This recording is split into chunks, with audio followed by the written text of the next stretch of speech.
জুমার দিন মারা গেলে তার কবরে কি হয়? কেউ জুমার দিন মারা গেলে তার কবরে কি ঘটে?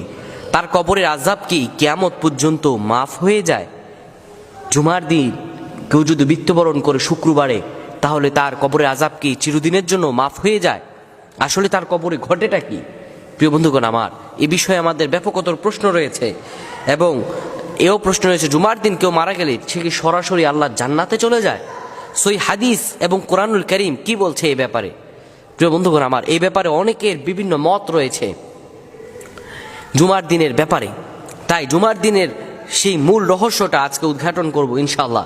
আপনারা যারা শুনছেন সবাই এগুলো সবার কাছে ছড়িয়ে দিবেন এবং শেয়ার করে দিবেন। হে যুবক বন্ধুরা, তোমরা এই ভিডিওটা শেয়ার করে দিবে এবং যারা দেখছেন ভিডিও হচ্ছে সারা বিশ্বের মানুষ দেখবে, সবাই এই বিষয়টা জানা আশা করছি খুবই গুরুত্বপূর্ণ।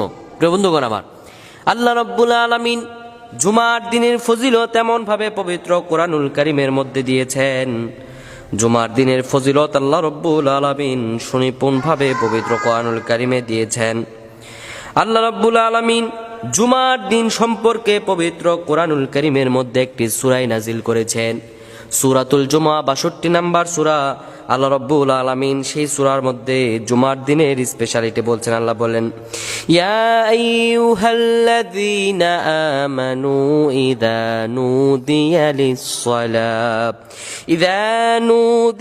লিস-সালাতি মিন ইয়াউমিল জুমআ ফাসআউ ইলা যিকরিল্লাহি ওয়া দারুল বাই', যালিকুম খায়রুল লাকুম ইন কুনতুম তা'লামুন। জুমার দিনের রহস্য আল্লাহ রাব্বুল আলামিন স্বয়ং বলেছেন।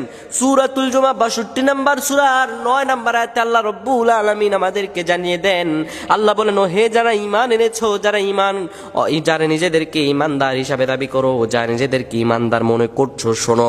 আল্লাহ বলেন, ইযা নুদিয়া লিস-সালাতি মিন ইয়াউমিল জুমআ, যখন তোমাদেরকে জুমার জন্য ডাকা হবে, ফাসআউ ইলা যিকরিল্লাহ, আল্লাহ স্মরণে তোমরা দাবিত হও, ওয়া দারুল বাই', সবকিছু বর্জন করে দাও, যালিকুম খায়রুল লাকুম, এটাই তোমার জন্য উত্তম হবে, ইন কুনতুম তা'লামুন, যদি তুমি জানো। আল্লাহ রাব্বুল আলামিন কোন জিনিসটা কল্যাণকর হবে তা আল্লাহ তাআলা স্বয়ং আমাদেরকে জানিয়ে দিয়েছেন।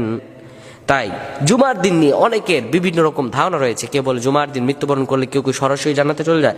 এই ব্যাপারে আসলে সঠিক বর্ণনা কি? এবং জুমার দিন সম্পর্কে রাসূল কারীম সাল্লাল্লাহু আলাইহি ওয়াসাল্লাম বলেন, কেউ যদি জুমার দিন খুব সকালে গোসল করে এবং মসজিদে যাওয়ার জন্য নতুন উত্তম কাপড় পরিধান করে এবং জুমার দিন সকালে কেউ যদি বের হয়ে যায় জুমার নামাজ পড়ার জন্য, যদি রওনা হয়, তার প্রত্যেকটা কদমে, সহিহ হাদিস, তার প্রত্যেকটা কদমে